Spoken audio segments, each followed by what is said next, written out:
Hello student, आज हम विद्युत द्विध्रुव शुरू कर रहे हैं। विद्युत द्विध्रुव क्या होता है? तो एक आवेश युग्म है जो इसमें परिमाण में समान और प्रकृति में विपरीत आवेशों को यदि अल्प दूरी पर रखा जाए, जैसे कि ये मैं बता रहा हूँ, ए बी एक विद्युत द्विध्रुव है। इसमें परिमाण में समान आवेश है क्यू क्यू, लेकिन प्रकृति में विपरीत है, एक प्लस है तो एक माइनस है, और उनके बीच की दूरी अत्यल्प होनी चाहिए। यहाँ पे हम वो दूरी को 2a द्वारा ही दर्शाएंगे। तो ये जो कहलाएगा वो क्या कहलाएगा? विद्युत द्विध्रुव। तो इसकी परिभाषा क्या देंगे? परिमाण में समान तथा प्रकृति में विपरीत आवेशों का वह युग्म जो अत्यल्प दूरी पर स्थित होता है वो क्या कहलाएगा? विद्युत द्विध्रुव। अब विद्युत द्विध्रुव का गणितीय जो रूप है वो विद्युत द्विध्रुव आघूर्ण के रूप में लिया जाता है। विद्युत द्विध्रुव आघूर्ण को P द्वारा दर्शाते हैं। किसके द्वारा दर्शाते हैं? P द्वारा। ये तुम लोगों ने केमिस्ट्री में भी पढ़ा है। विद्युत द्विध्रुव आघूर्ण की अगर परिभाषा देनी है तो किसी विद्युत द्विध्रुव के किसी एक आवेश का परिमाण Q, उसकी दिशा लेने की जरूरत नहीं है, तथा उनके बीच की जो दूरी है 2a का जो गुणनफल है वो विद्युत द्विध्रुव आघूर्ण के रूप में जाना जाता है। क्या कहेंगे? किसी विद्युत द्विध्रुव में उपस्थित किसी एक आवेश का परिमाण तथा उनके बीच की दूरी का जो गुणनफल होता है वही विद्युत द्विध्रुव आघूर्ण के रूप में जाना जाता है। इसका जो मात्रक लेव है, तो मात्रक इसमें एमकेएस पद्धति में और सीजीएस पद्धति में। एमकेएस पद्धति में सीधा सीधा देखो, आवेश इंटू दूरी है तो कूलाम इंटू मीटर, और सीजीएस पद्धति में इसका एक अलग ही मात्रक है, उसको कहते हैं डी बाई। क्या मात्रक है? डी बाई, कैपिटल डी द्वारा दर्शाते हैं। और एक डी बाई का जो मान होता है 1 Debye is equal to होता है 3.3 इंटू 10⁻⁻30 कूलाम इंटू मीटर। एक डी बाई का मान किसके बराबर होता है? 3.3 इंटू 10⁻⁻30 कूलाम इंटू मीटर। इसके बाद में इस विद्युत द्विध्रुव के संबंध में एक प्रश्न ऐसे भी बनता है कि क्या कारण है कि एक ध्रुवीय अणु के लिए द्विध्रुव आघूर्ण पाया जाता है जबकि अध्रुवीय अणु में द्विध्रुव आघूर्ण शून्य होता है। तो इसमें हम सीधा सीधा उदाहरण एक एग्जाम्पल ले रहे हैं। जैसे एक ध्रुवीय अणु है और एक अध्रुवीय अणु है। अब ध्रुवीय अणु की स्थिति क्या होती है? इनके जो प्लस माइनस होते हैं वो अलग अलग होते हैं। जैसे HCl, एक उदाहरण ले रहा हूँ, H प्लस और Cl माइनस, इनके बीच में कुछ गैप होता है और इस तरह से इनको ज्यामिति में दिखा है।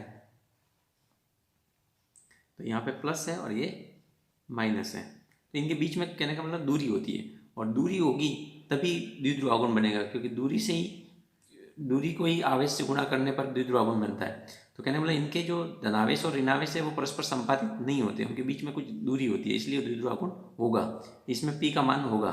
लेकिन यही चीज़ अध्रुवीय अणु के लिए बात करें तो अध्रुवीय अणु में जैसे हाइड्रोजन है, क्लोरीन है, ऑक्सीजन है, जो द्विपरमाणु अणु है, उनकी अगर बात करें तो इनकी जो स्थिति रहती है वो एक ही जगह पर होता है, प्लस माइनस एक ही स्थान पर रहता है ये। अब इस स्थिति में क्या होगा? धनावेश और ऋणावेश परस्पर संपादित है, और संपादित होंगे तो क्या होगा? उनके बीच में दूरी नहीं होगी, और दूरी नहीं होगी, दूरी शून्य है, तो ये P का मान क्या हो जाएगा? 0। इसलिए इनके लिए द्विध्रुव आघूर्ण का मान शून्य होगा। तो ध्रुवीय अणु में परस्पर संपादित नहीं होते धनावेश और ऋणावेश, दूरी होती है, इसलिए द्विध्रुव आघूर्ण रखते हैं।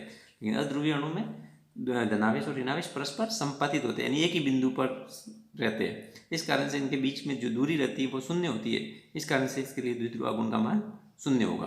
ठीक है। इसके बाद में हम आगे देखते हैं, और किसी विद्युत द्विध्रुव के लिए अक्ष रेखा पर विद्युत क्षेत्र की तीव्रता। किसी विद्युत द्विध्रुव के अक्ष रेखा पर, किसी भी विद्युत द्विध्रुव के लिए दो तरह के अक्ष होते हैं, एक अक्ष और एक निरक्ष। विद्युत द्विध्रुव के दोनों आवेशों को मिलाने वाली जो रेखा होती है वो अक्ष रेखा कहलाती है, और किसी विद्युत द्विध्रुव के लंबाई के लंबवत और उसके मध्य बिंदु से होकर के गुजरने वाली निरक्ष रेखा कहलाती है। सबसे पहले हम अक्ष रेखा की बात कर रहे हैं, तो मान लीजिए एक द्विध्रुव है AB, जिसके बिंदु A पर उपस्थित आवेश -Q और B पर उपस्थित आवेश +Q, और ये इसका मध्य बिंदु है O। अब इस मध्य बिंदु O से इनके बीच में दूरी जानते हैं क्या लेनी है? हमेशा 2a। इसके बीच की जो दूरी है वो दो भागों में बांटा तो a के रूप में बढ़ जाएगी। अब इसके मध्य बिंदु O से स्मॉल r दूरी पर स्थित किसी बिंदु P पर हमें विद्युत क्षेत्र की तीव्रता का मान ज्ञात करना है। तो इस हेतु हम इस बिंदु P को O से मिलाया तो r दूरी है, और B से मिलाएंगे तो ये दूरी कितनी हो जाएगी? r - a। ये डिस्टेंस ए है तो ये टोटल आर में से घटाने पे मिलेगा आर माइनस ए। इसी तरह से पी को ए से मिलाएंगे तो दूरी कितनी हो जाएगी आर प्लस ए। अब हम जानते हैं कि धनावेश के लिए विद्युत बल रेखाओं की स्थिति हमने देखी है, धनावेश के लिए बाहर की ओर, इसके कारण जो उत्पन्न विद्युत क्षेत्र होगा वो भी बाहर की तरफ होगा। ये मैं दो तो इसको मैं इवन दे रहा हूँ प्लस क्यू आवेश के कारण जो बाहर की ओर होगा, यानी इसकी जो दिशा होगी वो बीपी दिशा होगी। इसी तरह से माइनस क्यू आवेश के लिए जो विद्युत क्षेत्र की दिशा होगी वो अंदर की ओर, तो इसके लिए दिशा होगी वो पी से ए की तरफ होगा, पी ए दिशा, और इसको E2 के द्वारा दे। तो दोनों देखो E1 और E2 एक ही अक्ष पर विपरीत दिशा में, तो इसका प्रभाव पड़ेगा कि अंत में जब परिणामी विद्युत क्षेत्र की तीव्रता निकालेंगे तो वो घटा के निकलेगी। तो अब यहाँ पे देखते हैं हम, तो चित्रानुसार माना ए भी कोई विद्युत द्विध्रुव है जिसके बिंदु ए व बी पर उपस्थित आवेश क्रमशः माइनस क्यू और प्लस क्यू है, बीच की दूरी 2a है। इसके मध्य बिंदु O से स्मॉल r दूरी पर स्थित किसी बिंदु P पर हमें विद्युत क्षेत्र की तीव्रता ज्ञात करनी है। तो इस हेतु प्लस क्यू आवेश के कारण विद्युत क्षेत्र की तीव्रता, अब प्लस क्यू आवेश के कारण विद्युत क्षेत्र की तीव्रता क्या होगी, विद्युत क्षेत्र की तीव्रता हम निकाला तो E1, और वो उसकी डायरेक्शन क्या होगी, धनावेश है तो बाहर की तरफ, तो E1 बराबर के, जैसा कि पीछे हमने पढ़ा, के क्यू अपॉन दूरी क्या हो जाएगी, अभी इसकी दूरी यहाँ से यहाँ तक की दूरी बी से लेकर के पी तक की दूरी आर माइनस ए का स्क्वायर, और ये आर कैप ले लेता हूँ, ठीक है, डायरेक्शन दे रहा हूँ इसलिए ये नंबर 1 हो जाएगी। और E1 की दिशा क्या होगी, E1 बीपी दिशा में होगा, ठीक है, ये ध्यान रखना। इसी तरह से दूसरा माइनस क्यू आवेश के कारण विद्युत क्षेत्र की तीव्रता निकालनी है, तो वो क्या आ रही है E2, माइनस क्यू आवेश के कारण क्या आ रही है E2, और इसकी दिशा के माइनस क्यू हो जाएगा, ये क्या होगा माइनस क्यू। अब इसकी जो दूरी होगी वो ए से लेकर के पी तक की दूरी वो क्या है आर प्लस ए का स्क्वायर और आर कैप, ये नंबर 2। लेकिन इसकी दिशा क्या होगी, E2 की दिशा क्या होगी, पी से ए की तरफ, पी ए दिशा में, ठीक है। तो इस तरह से इनकी दिशा देखो, E1 और E2 एक ही अक्ष पर है लेकिन दिशा कैसी है, विपरीत है। E1 बाहर की तरफ है, E2 अंदर की ओर है। तो इसका जो परिणामी विद्युत क्षेत्र की तीव्रता हम निकालेंगे वो किस तरह से निकलेगी, वो निकालने के लिए हम देखते हैं। अब वो क्या होगा, E equal to E1 plus E2, एक प्लस है एक माइनस है, ये ध्यान रखना। तो बाय 1 और 2 रखने मान, तो E इज इक्वल टू, पहले वाले का मान क्या था, के Q upon r minus a का स्क्वायर, वहाँ से मान रख रहे। फिर दूसरे वाले का मान था माइनस के Q upon r plus a का स्क्वायर और आर कैप। अब यहाँ पे देखो जो चीज़ कॉमन आ रही है वो मैं कॉमन निकाल देता हूँ, k q 1 upon r minus a का square minus 1 upon r plus a का स्क्वायर, और ये आर कैप आ जाएगा।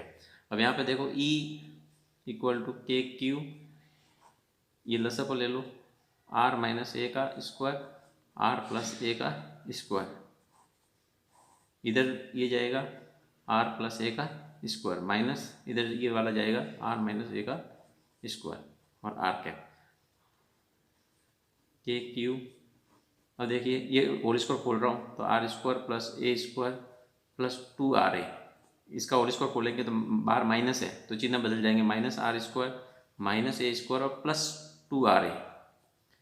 नीचे देखिए दोनों के ऊपर होल स्क्वायर है, घात समान है और आधार अलग अलग है, तो ये आर माइनस ए और आर प्लस ए अंदर गुणा होगा, तो ये r square minus a square के रूप में लिखा जाएगा और ऊपर होल स्क्वायर आ जाएगा, ठीक है। आर माइनस ए और आर प्लस ए, घात कॉमन आ गई, तो r minus a plus b a minus b, a square minus b square से हो गया। अब देखो आर स्क्वायर से आर स्क्वायर, ए स्क्वायर से a square, plus minus cancel हो गया, तो ई के क्यू इंटू कितना हो गया 4RA, ये दोनों जुड़ जाएंगे, तो ये रहेगा r square minus a square का होल स्क्वायर और आर कैप। अब इसमें देखिए यहाँ पे जो दूरी मानते हैं विद्युत द्विध्रुव के लिए वो अत्यल्प मानी गई है, तो यहाँ पे एक कंडीशन लेते हैं, यदि r square is very very greater than to a square हो तो क्या होगा, अगर आर स्क्वायर बहुत बड़ा है ए स्क्वायर की तुलना में तो ए स्क्वायर को नगण्य माना जा सकता है, ठीक है, इसको नगण्य मान लेंगे ए स्क्वायर, तो ए स्क्वायर एक तरह से इक्वल टू 0 हो जाएगा।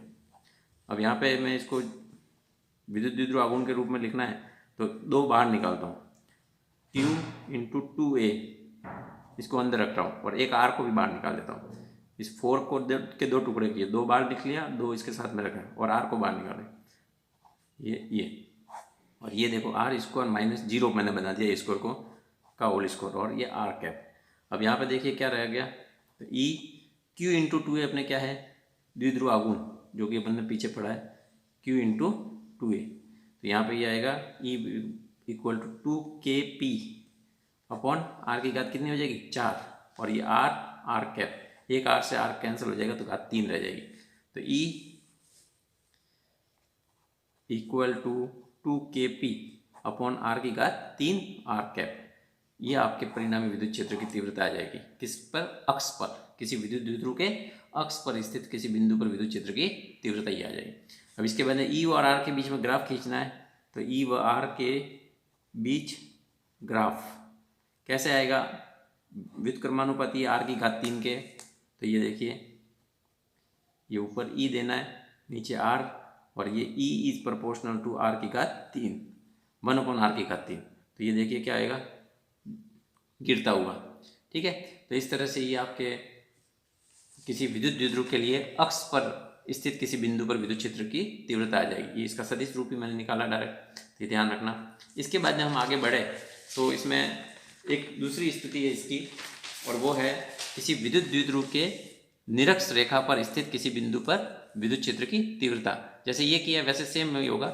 तो देखिए लंबाई के लंबवत मध्य बिंदु से होकर के गुजरने वाली रेखा निरक्ष रेखा कहलाती है। तो इसमें भी मैं मानता हूँ, मान लीजिए ए बी कोई विद्युत द्विध्रुव है, ये ए बी जिसके बिंदु ए पर माइनस क्यू आवेश है और बी पर प्लस क्यू आवेश है, ठीक है। इनके बीच की दूरी हम क्या लेंगे 2a और इसका मध्य बिंदु O है और इसकी निरक्ष रेखा ये हो जाएगी, ये इसकी निरक्ष रेखा, अक्ष रेखा इस ये वाली रेखा जैसे कि पीछे पड़ा है। अब इस मध्य बिंदु O से स्मॉल r दूरी पर ये कोई बिंदु P स्थित है, तो यहाँ पर हमें विद्युत क्षेत्र की तीव्रता ज्ञात करनी है, ठीक है। तो इस बिंदु P को A से भी मिला देते हैं और B से भी मिला देते हैं। तो चूंकि मध्य बिंदु से होकर के गुजर रहा है तो ये दोनों समद्विबाहु त्रिभुज बन रहे हैं, ये ध्यान रखना। अब इसमें ये वाली जो दूरी है वो मैं बांट देता हूँ 2a को, तो a में बढ़ जाएगी। ये दूरी मैं लेता हूँ तो इसको x देता हूँ, ठीक है, इस तरह से ये x। अब यहाँ पर बिंदु A के कारण विद्युत क्षेत्र की तीव्रता की जो दिशा, बिंदु A पर स्थित माइनस क्यू आवेश के कारण विद्युत क्षेत्र की तीव्रता की दिशा होगी वो क्या होगी अंदर की तरफ, इस दिशा में। ये मैं E2 देता हूँ जैसा कि मैंने पीछे दिया, PA दिशा में होगा अंदर की तरफ। क्यों? क्योंकि माइनस क्यू आवेश के लिए क्या होता है बल रेखा अंदर की तरफ। इसी तरह से प्लस क्यू के कारण विद्युत क्षेत्र की तीव्रता की जो दिशा होगी वो बाहर की तरफ और वो BP दिशा में होगी। तो ये E1 मैं ऊपर की तरफ दिया, ठीक है। अब इसके बाद में हम E1 और E2 इस तरह से मिल गया तो मैं एक बार लिख लेता हूँ, इसके बाद में अपन चित्र को घटकों में विभाजित करते हैं। तो यहाँ पर देखिए चित्र में सबसे पहले हम प्लस क्यू आवेश के कारण विद्युत क्षेत्र की तीव्रता वो क्या होगी देखिए। तो प्लस क्यू आवेश के कारण विद्युत क्षेत्र की तीव्रता क्या होगी, तो E1 equal to KQ upon ये जो दूरी है वो क्या लिए मैंने x, तो x स्क्वायर। और यहाँ पे इसको मैं एक बार अदिश रूप में ले लेता हूँ या सदिश रूप में ले लेता हूँ, आर कैप कोई दिक्कत नहीं है। इसी तरह से दूसरी स्थिति में माइनस क्यू आवेश के कारण विद्युत क्षेत्र की तीव्रता क्या होगी E2 और वो क्या ले है अंदर की तरफ है। इसकी दिशा विशेष रूप से ध्यान रखना, ये दिशा बाहर की तरफ है, इसकी दिशा है BP दिशा E1 की, ठीक है। इसी तरह से E2 के लिए क्या होगा E2 बराबर K माइनस क्यू, यहाँ मैं माइनस बाहर ले लेता हूँ, अपॉन x स्क्वायर, ये भी दूरी x ही है क्योंकि समद्विबाहु त्रिभुज है, आर कैप। इसकी दिशा क्या होगी PA दिशा, विद्युत क्षेत्र की तीव्रता PA दिशा में, ये BP दिशा में, ठीक है। ये विशेष रूप से ध्यान रखना। अब यहाँ पर देखो चित्र की ज्यामिति से हम देखें तो ये E1 और E2 के मान देखो KQ अपॉन x स्क्वायर, ये भी KQ अपॉन x स्क्वायर, ये प्लस है और ये माइनस है, यानी इनके परिमाण समान है, केवल दिशा अलग है। ये दोनों के लिए परिमाण कैसे समान है। तो ये अपने ये नंबर 2 दे दो, ये नंबर 3 स्थिति। अब यहाँ पे चित्र में वापस एक बार बता रहा हूँ, चित्रानुसार मान लीजिए AB एक विद्युत द्विध्रुव है जिसके बिंदु A और B पर उपस्थित आवेश क्रमशः माइनस क्यू और प्लस क्यू है, बीच की दूरी 2a है, इसके मध्य बिंदु O से स्मॉल r दूरी पर स्थित किसी बिंदु P पर विद्युत क्षेत्र की तीव्रता हमें ज्ञात करनी है।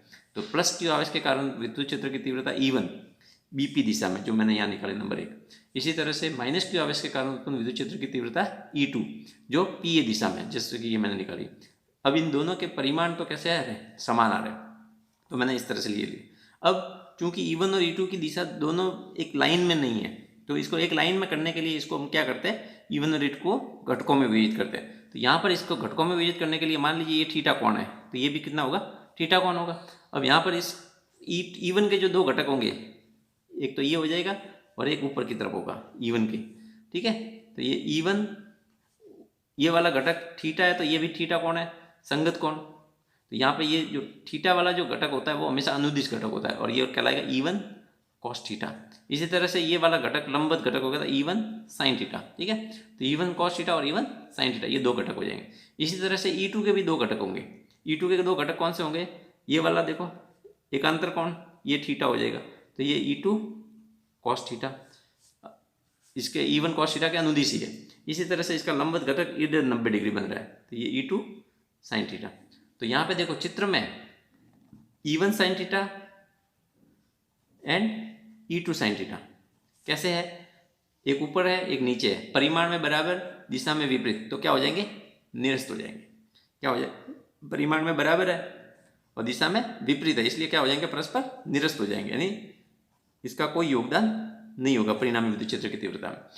E1 cos थीटा और E2 cos थीटा देखिए, तो E1 cos theta and E2 cos theta, ये इन दोनों को देखिए एक ही दिशा में, एक ही अक्ष पर और एक ही दिशा में, तो ये क्या हो जाएंगे, ये जुड़ेंगे, इनका परिणामी योगदान होगा, इनका क्या होगा, योग होगा, और इसी कारण से हमें परिणामी विद्युत क्षेत्र की तीव्रता मिलेगी उस बिंदु P पर। अतः बिंदु P पर परिणामी विद्युत क्षेत्र की तीव्रता, और परिणामी विद्युत क्षेत्र की तीव्रता क्या होगी, E = E1 cos theta plus E2 cos theta, इनका ही योगदान होगा। E1 cos थीटा और E2 cos थीटा हम परिमाण ले रहे हैं, ठीक है। और चूंकि हम जानते हैं बाय 3 E1 और E2 कैसे है, इक्वल है, तो इनके मान एक ही रखे, तो देखो E1 E2 की जगह पे E1 रख दो तो E1 cos theta E1 cos theta दोनों जुड़ जाएंगे, तो क्या होगा 2E1 cos थीटा। अब E1 का मान यहाँ से रख दो बाय 1, तो ये आएगा देखो E = 2KQ/x² cos थीटा, ठीक है। E1 का मान रख दिया। अब cos थीटा और x के मान सब r और a के रूप में लिखने हैं, तो देखो चित्र में cos थीटा का मान लिखने के लिए चित्र कोई भी एक इधर वाला लो चाहे इधर वाला ले लो, जैसे मैं ये ले रहा हूँ AOP, त्रिभुज AOP के लिए।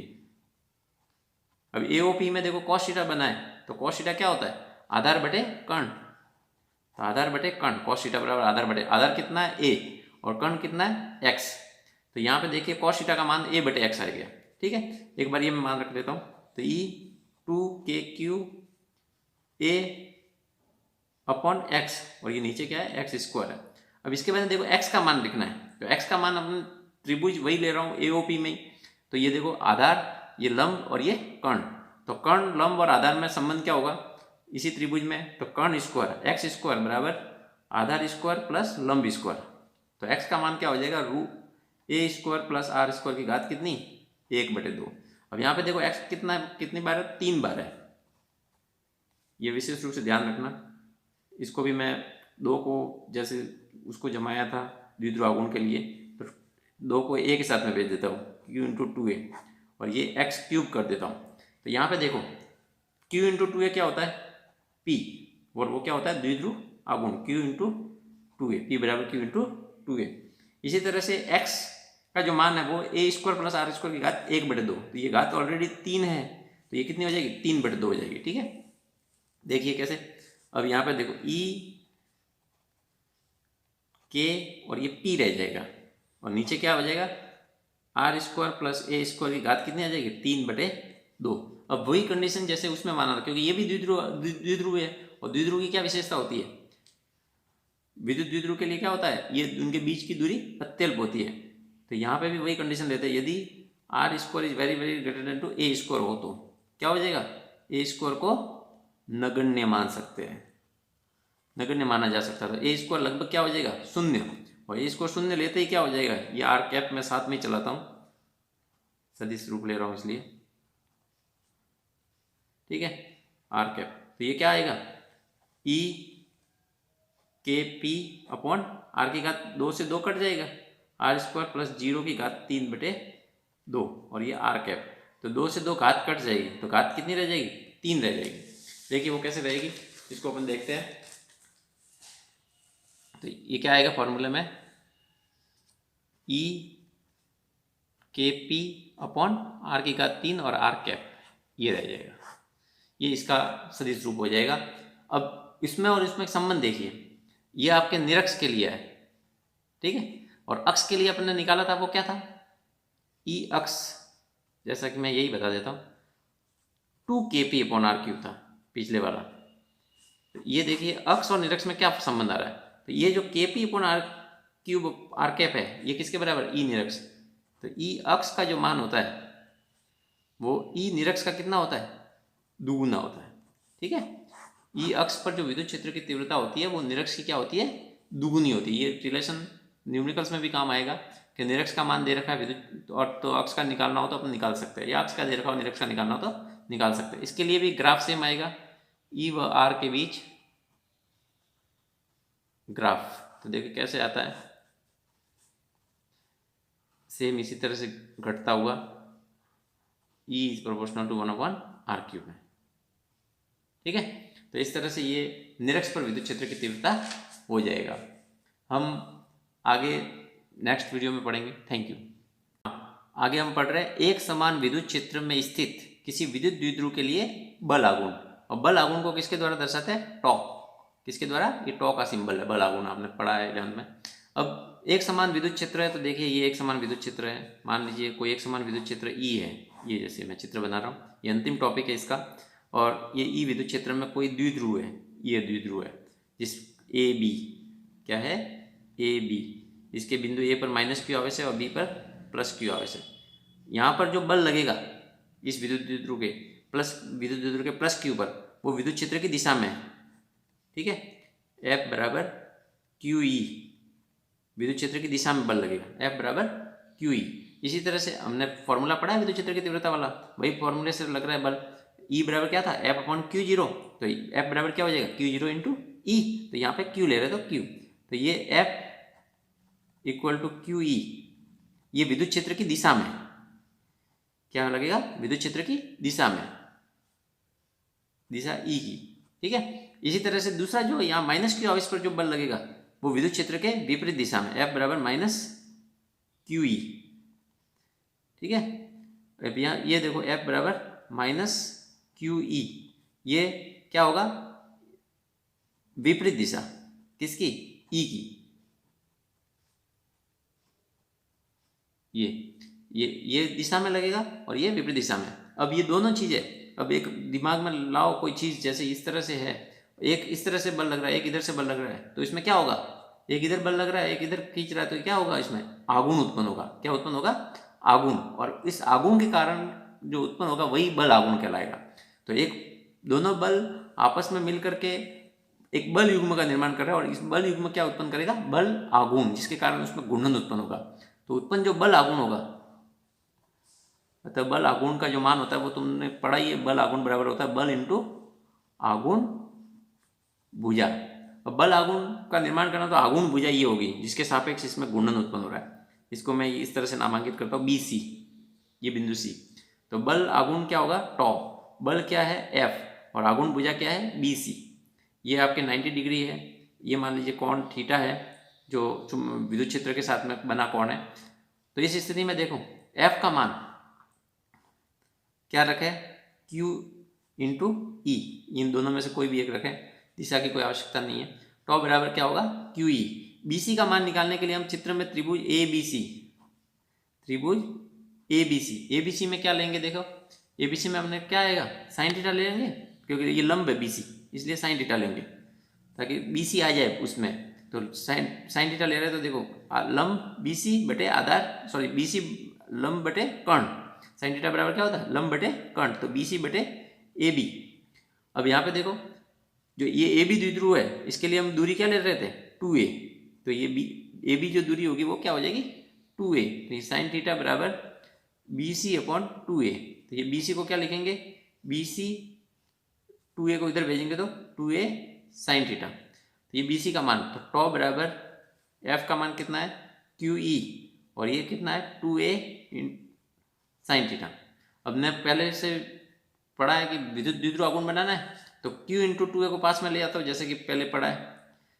तो देखिए क्या आएगा, E तो ऐसे ही रख रहा हूँ, Q और 2A को पास में लाया और साइन थीटा।